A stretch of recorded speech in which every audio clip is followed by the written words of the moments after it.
Hello, this is Lori Vossler for Oral Presentation 2 for Geology 105, Spring 2018, attempting to describe geology. How do we define geology? Most people go straight to rocks, and while rocks are a large part of it, rocks are not the only aspect of geology. We could also use the dictionary definition of geology, which is a science that deals with the history of the earth and its life, especially as recorded in rocks. I especially like this definition. I approach geology from a somewhat different perspective than most people in this course, probably. I am a history major, and I look at geology as a history book of our planet. We can flip through the pages and go back through eons, eras, periods, and epochs to create a fairly complete narrative of the entire existence of Earth. The chart I am using here is from the International Commission on Stratigraphy and shows a complete timescale for our planet, or as complete as we are able to get. In any case, this is the history book of our Earth. This image is another perspective on the geological timescale shown on the last slide, which was taken from Randall Munroe's Thing Explainer. Similar to the timescale on the previous slide, this timescale shows the events stratified in the rock record, though stacked chronologically in a way that rocks are not stacked in real life. This is a nice way of explaining this aspect of geology and shows the points where major exchanges occurred, usually mass extinctions. I especially like this version of geological time because it explains things in some detail that isn't immediately visible on the more ubiquitous version and makes this information more accessible to everyday people. Natural hazards are a big portion of what geology is about in everyday terms and usage. The United States Geological Survey's Natural Hazards website describes the various arenas in which the geologists there work to mitigate many natural hazards. This includes, first and foremost, earthquake hazards, which is probably the second most popular idea of what a geologist studies after rocks. Geologists who study and monitor earthquakes provide a wealth of research and other useful information to help prevent loss of life and property, to help architects build earthquake-proof buildings, and to educate the public on earthquakes. Related to the study of earthquake hazards is the Global Seismographic Network, which is used to detect earthquakes globally. Volcanoes are another natural hazard studied by geologists. The USGS studies them to learn how to best mitigate the various impacts volcanic activity can have on people to prevent loss of property and life. Other hazards that fall under the umbrella of geological study include marine hazards, Earth's magnetic field, landslides, floods and droughts, wildfires, and astrogeology, which studies the geological features of planets.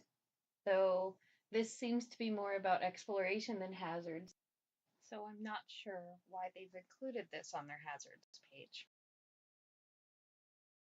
Related to natural hazards is plate tectonics, which is another aspect of geology.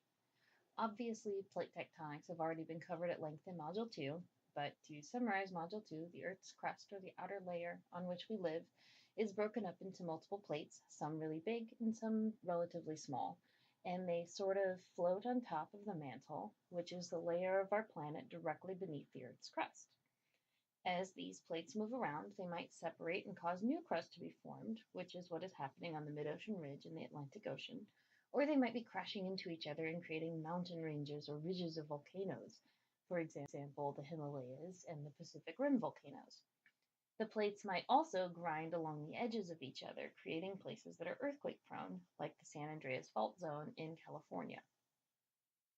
Plate tectonics is something that makes up a large portion of what the study of geology is all about, unless you go the fracking route, I suppose. I'm also going to include hotspot volcanism in this, specifically Yellowstone, because this is my very favorite geologically related thing to talk about. And while we did touch on hotspots in Module 2, I am slightly obsessed with Yellowstone, where Module 2 was concerned with the Hawaii Emperor Seamount chain, which eventually led to the Hawaiian Islands after some of the seamounts were abusive enough to build themselves above water. The Yellowstone hotspot is similar in that there is a measurable chain of eruptions and calderas, and also shows the evidence of the slow march of plate tectonics over the course of about 17 million years. While obviously the plate tectonics was way longer than 17 million years ago, that's what we have in evidence for plate tectonics with relation to the Yellowstone hotspot.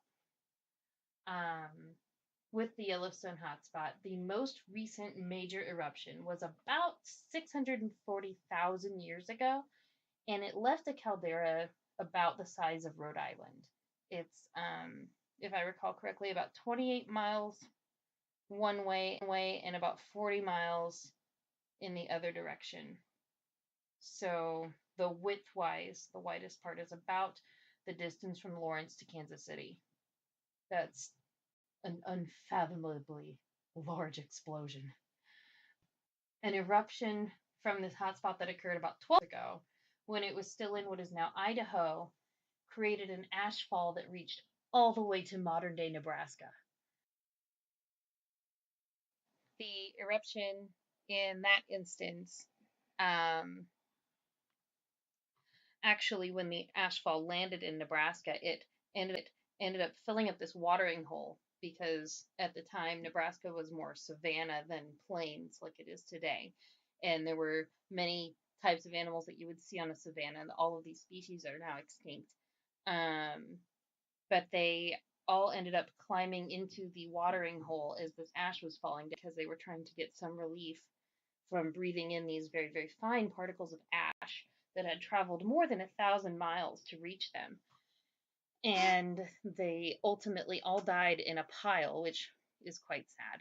But they were discovered in the 1970s by a geology student. And that is now a museum that I've forgotten the name of. But it's in Nebraska, and it's really cool.